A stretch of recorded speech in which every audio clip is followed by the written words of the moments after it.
On the previous episode of the K-Swap build, I took my 1997 Honda Civic to Wisconsin, where the K-Swap expert Andy Smedegaard got to work.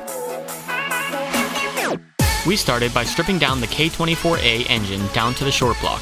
We upgraded the oiling system with the Type S oil pump and baffled oil pan, so we can reduce the rotational mass and rev the engine higher. That's paired with some Drag Cartel 2.2 endurance cams, VTC 50 cam gear, SuperTech valve springs, and retainers, all on a K20 Z3 head. This combination allows the engine to rev out to nearly 9,000 RPM, and flattens the power band so we have a good wide range of power. The engine is held together with ARP head studs. The externals of the motor got buttoned up with a bunch of nice K-tuned billet aluminum parts. The rest of the engine assembly starts right now.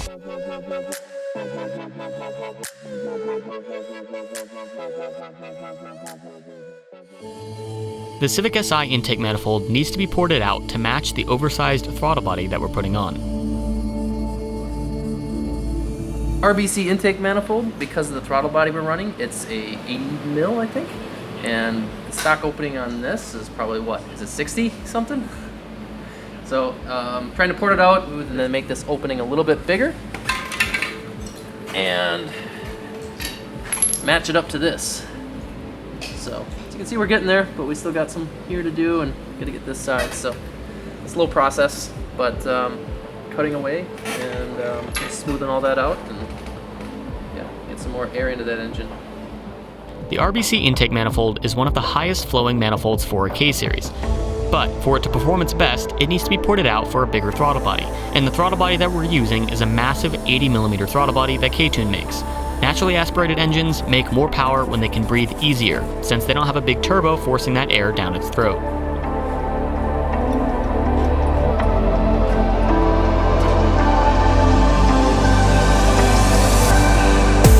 With the intake manifold installed, along with all of the accessories, it's time to tackle the fueling system. I'm going with Injector Dynamics ID 1050X injectors. These have steel internals that are meant for E85. Pair that with the K-tuned center feed fuel rail to even out the fuel pressure across the injectors, and this engine will be running on corn in no time. The E85 is more a cooling effect than anything else on NA cars, which is nice. Turbo cars, we use it for power. NA cars, we use it for a little bit more safety.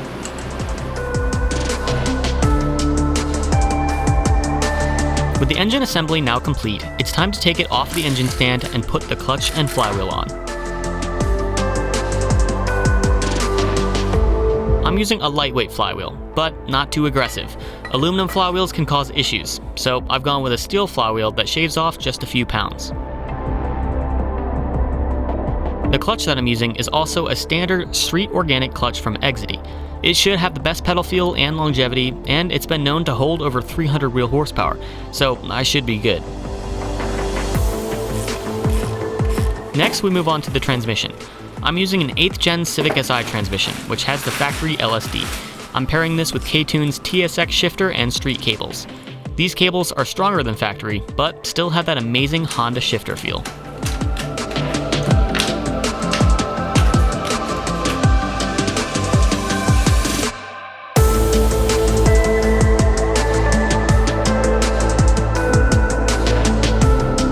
Engine all put together, we're going to test fit it in the car to make sure that everything lines up. All right, so I have these Hasport mounts here.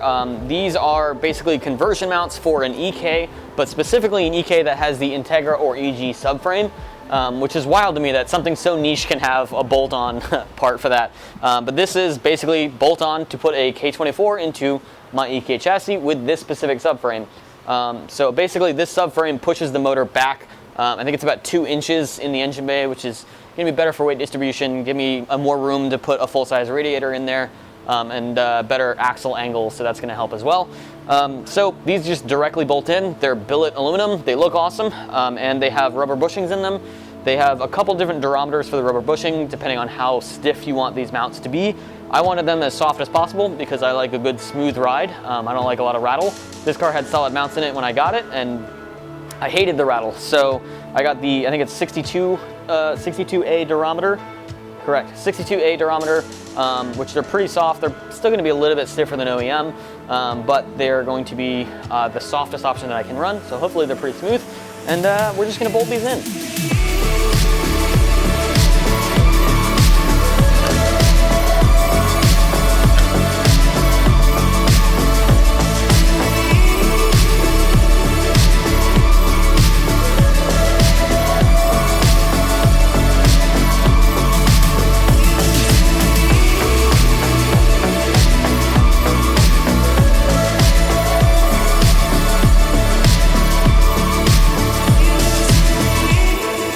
know the engine fits where it should, we're going to have to pull the motor back out to fit a ton of other things in the engine bay first. The engine will be in and out of this chassis a lot while we get things fit up. And the very next thing to tackle is going to be the wiring harness. K-Tuned is such an amazing sponsor for this build, because they have just about everything I would ever need for this swap, down to the wiring conversion harness. Their harness isn't standard, it's a tucked harness, which means everything is much tighter and neater, with labels on the end of every plug. This is the dream. Almost everything on this harness is plug and play. However, we do need to change the injector plugs around since we're using aftermarket injectors. Nothing a simple repinning can't fix. That's for the injectors? Those need to be changed? You got a tool for this? I bought you that tool. You didn't buy me it, you Yes, gave me I- your old one. I still had to buy my own after.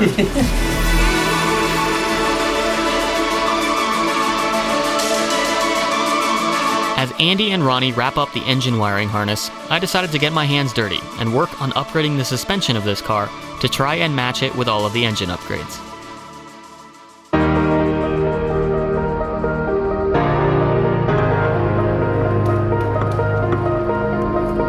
Pretty much everything suspension related underneath this car is getting changed out with some K-Tune parts. Bushings, coilovers, lower control arms, really pretty much everything that's suspension related underneath this car. So let's go ahead and get started.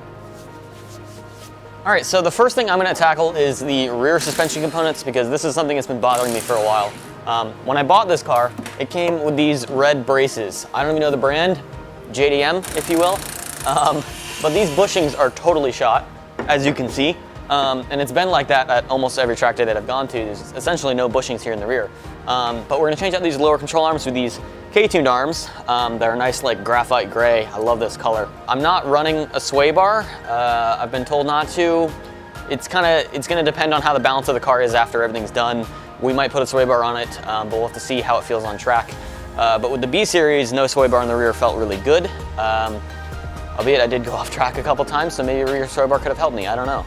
We'll have to play around with it, but we don't have to worry about the sway bar right now, so that's nice. We'll just put these bars in. It's a big relief to have this bright red crossbar removed from the car. It has annoyed me so much that I'm going to paint the center section black just so it blends in better.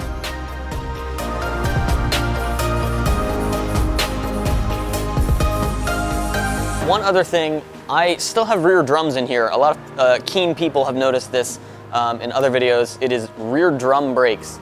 And I haven't really been that concerned about it because rear brakes don't really do much when you're on track. I would like to change this out for rear discs. I do have a rear disc set up, but I'm going to hold off on that because there's a couple parts and extra stuff that I want to do to it that I don't have right now. For the sake of time, we're gonna leave these alone, but I will get to these later. So stop bugging me about having rear drum brakes. It's not that big of a deal. All right, well now is the part you think of when you actually talk about suspension, the actual coilovers themselves. These are the K2 circuits from K-Tuned. These are their like higher end track coilover. They have a K1 circuit, which is your typical street coilovers. They're gonna be a lot more compliant on the street. These are a bit more aggressive. These are for the track. The spring rates that I'm gonna be running with this are 20K in the front, 16K in the back. So very aggressive. Now you have to remember that it's a double wishbone suspension car, so there's not actually 20K. It's not the same as a McPherson setup, say. It would relate to maybe 16K, 12K to something on like a Forester or an Evo.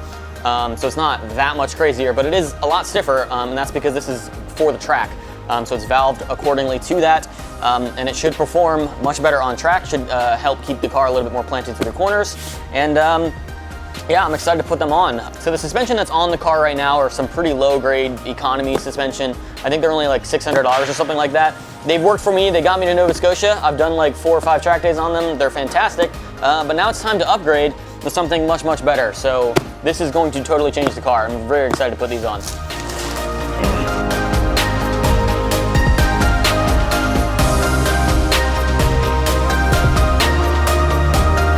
Of course, when you lower a car with coilovers, you're messing with the roll center of the car.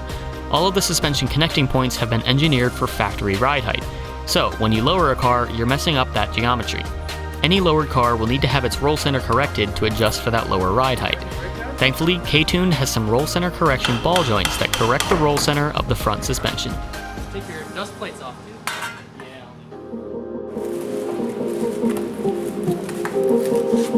Yeah.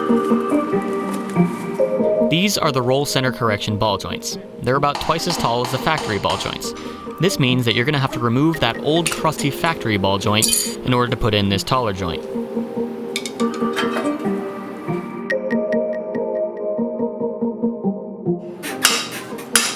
How that actually worked, on me. That usually doesn't come out that easy.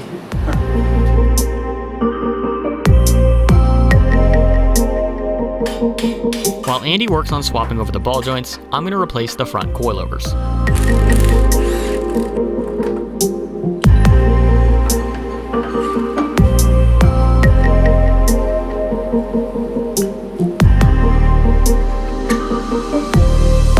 These K2 circuit coilovers from K-Tuned look amazing, and I can't wait to see how they feel on the track and on the street. Next, it's time to replace the remaining bushings that are on the lower control arm. I might not have shown this before, but I already have a K-Tuned upper control arm installed. So this lower control arm is the last piece until everything suspension related is brand new.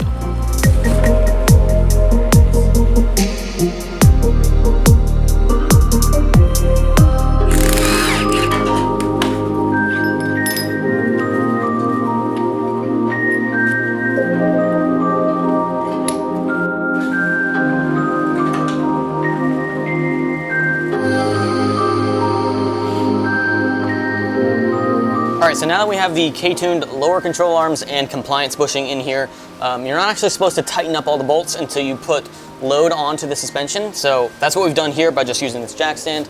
That way we can load up the suspension so that all of these bushings are at the right angle. If you tighten it and it's not at the right angle, it's going to kind of bind on itself and wear out the bushing much faster. It's also going to put just different pressures on the control arm. So you want it to be as correct to your suspension geometry as possible. So if you load it up before you tighten those bolts down, then you're going to get a true locked on spot on where those bushings should actually stay. So that's what we've done here with these jack stands, and now we're just going to tighten these bolts and nuts. Andy has just finished installing the ball joints, so we can get everything put back together. I'm leaving the stock EX brakes on for now, but we'll get back to that in a future video. I've got some big brake plans. All of the suspension stuff is almost done, and I'm so thrilled to have such great high-quality parts underneath this car. It's going to give me a lot of confidence on track, and also while I'm driving around on the street. So we just got the K-Tuned lower control arms in, and the K2 circuit coilovers, along with all the bushings in the front. I did go with the rubber bushings because I do plan on street driving this car, as well as track driving. If I was only doing track driving, I would have gone with the spherical bearings, but I think the rubber bearings are going to do just as well. I'm really excited to see what this thing feels like.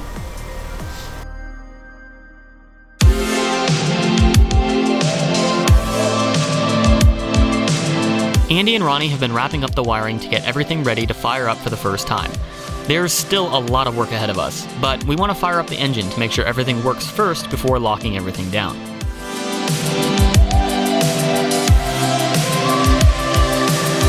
For electronics, for this car, we're going to be using the Honda K Pro ECU, and we're also going to be doing full flex, so be able to run any pump gas and any ethanol you want without having to worry about flipping through tunes or anything. So I'm running Flex Fuel E85 on this Civic, which means I can run any percentage of ethanol that I want, and the tune will adjust for that percentage.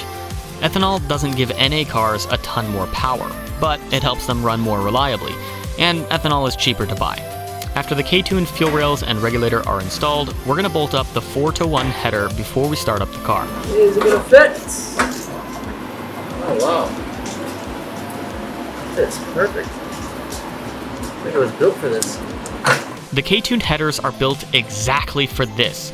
A K-swap and an EK chassis with an Integra subframe. Absolutely amazing that something like this exists. What a time to be alive. Tuning with the Honda K Pro, probably one of my favorite tuning platforms using a stock, a factory ECU-based tuning setup. It's K Pro from a 0204 RSX PRB, they call it, their ECU. Sent it off to Honda to put K Pro and stuff on it, and one of the best tuning ECUs you can use, especially for Ks. I think the new V4, which is what we have here, has a Bluetooth module, so you can connect your phone up to it, and you can do logs that way. And I believe you can even do some tuning from your phone. You can change some parameters. So. And the first thing is to crank the engine over and make sure that it has oil pressure before we actually fire up the engine.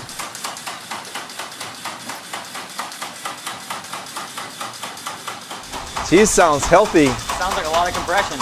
Oh yeah. Working the whole car on the lift. She's a K series.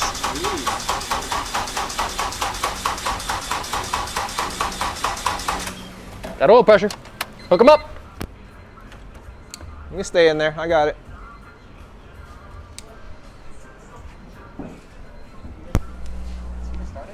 Yep.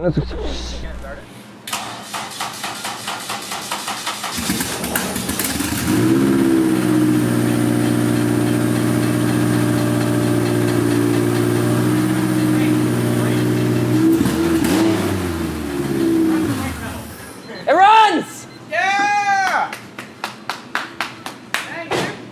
That wasn't that loud. I didn't think it was gonna be that loud, but it was gonna be louder than normal. Man, it's fine. Heck yeah, dude. Thank you, sir. You want a hug next? It sounds smooth. Even the startup was nice. I mean, even the cranking without it. Yeah, it didn't get carried away or anything. So awesome. So from here, it's a lot of buttoning up. Getting the engine fired up is always kind of the easy part, not bragging. From here, it's you know, it's always like the little. It's getting all these little things wired in and verifying, making sure it works, and making sure the adjustments in the computer are actually doing what it needs to be doing, and like that's the stuff that it's going to add up. Getting the engine started was a good first step, but we still have so much left to do before we can find out how much power this engine makes on the dyno. I don't intentionally try to leave these videos on a cliffhanger. They just take a while to edit, but I'm trying to make them as fast as possible. Stay tuned for the next episode of this K-Swap build when we wrap up everything remaining to get this car on the dyno. Comment below if you think it's going to make over or under my goal of 260 wheel horsepower.